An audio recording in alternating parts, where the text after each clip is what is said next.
நாங்கள் ரீசெண்டாக சென்னையில் இருக்க ஃப்ரீ ஜிம்லேருந்து 6,000 rupees, 15,000 rupees அண்ட் 50,000 rupeesனு எல்லா பட்ஜெட் ரேஞ்சில் இருக்க ஜிம்லையும் ட்ரெயின் பண்ணியிருந்தோம். அண்ட் அங்கே நான் என்ன எக்ஸ்பீரியன்ஸ் பண்ணேன்னு இந்த வீடியோவில் சொல்கிறேன். ஃபஸ்ட்டு நாங்கள் போனது இந்த அயனாவரம் ஜிம் பார்க்கில் இருக்க ஒரு ஃப்ரீயான கவர்மெண்ட் ஜிம் தான். இங்கே என்ன தான் சின்ன ஸ்பேஸ், லிமிடெட் பார்பல்ஸ், டம்பிள்ஸ் இருந்தாலும் அங்கேயும் வெறும் ஸ்குவாட்ஸ் அண்ட் ரொமேனியன் டெட்லிஃப்ட்ஸ் பண்ணி ஒரு நல்ல இன்டென்ஸான லெக் டேவை ஃபினிஷ் பண்ணிட்டோம். அங்கே இருந்த மிஷின்ஸ்லாம் எங்களுக்கு செட்டப் பண்ண தெரிலனாலும் அங்கே இருந்த பீப்புள் ரொம்பவே சப்போர்ட்டிவ் அண்ட் ஃப்ரெண்ட்லியாக ஹெல்ப் பண்ணாங்க. இங்கேருந்து அப்படியே இந்த 50,000 rupees ஜிம்முக்கு ஃபாஸ்ட் ஃபார்வர்ட் பண்ணால் இங்கே ஃபுல்லாக ஹாய்ஸ் மிஷின்ஸ் இருந்துச்சு. இதை யூஎஸ்லேருந்து இம்போர்ட் பண்ணியிருக்காங்க.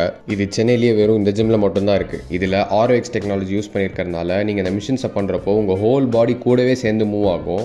இது ஏன் நடக்குதுன்னா, நீங்கள் மூவ் பண்ணுறப்போ உங்கள் கோர் எங்கேஜ் ஆகி உங்கள் ஸ்பைனை உங்களால் பெட்டராக ஸ்டெபிலைஸ் பண்ண முடியும். ஸோ உங்களுக்கு லைட்டாக ஃப்ரீ வெயிட்ஸோட ஃபங்க்ஷனல் பெனிஃபிட்ஸோடு சேர்த்து மிஷின்ஸோட சேஃப்டி அண்ட் ஸ்டெபிலிட்டியும் கிடைக்கும். இப்போ நாங்கள் இவ்வளோ டிஃப்ரெண்ட் ஜிம்ஸில் ஒர்க் அவுட் பண்ணும் போதோ என்னதான் காஸ்ட்லியர் ஜிம்ஸில் பெட்டர் எக்யூப்மெண்ட்ஸ் இருந்தாலும் end of the day train பண்ணுறவங்களோட மைண்ட் செட் அண்ட் இன்டென்ட் தான் ரொம்ப முக்கியம் நான் நினைக்கிறேன். ஏன்னா நாங்கள் ஜாலியாக ஒன்றா ட்ரெயின் பண்ணதுனால எங்களால் ஒரு ஃப்ரீ ஜிம்மில் கூட நல்ல ஒரு இன்டென்ஸான ஒர்க் அவுட்டை பண்ண முடிஞ்சது. இதுக்கு மெயின் ரீசன் நாங்கள் வச்சிருக்க மைண்ட் செட்டுன்னு தான் நான் சொல்லுவேன். ஸோ கரெக்டான சுச்சுவேஷனுக்காக வெயிட் பண்ணாமல் உங்கள் வீட்டில் 2 பேர் டம்பிள் இருந்தால் கூட அதை வச்சு எப்படி ஒழுங்காக ட்ரெயின் பண்ணுன்ற மைண்ட் செட்டுக்கு வர பாருங்க.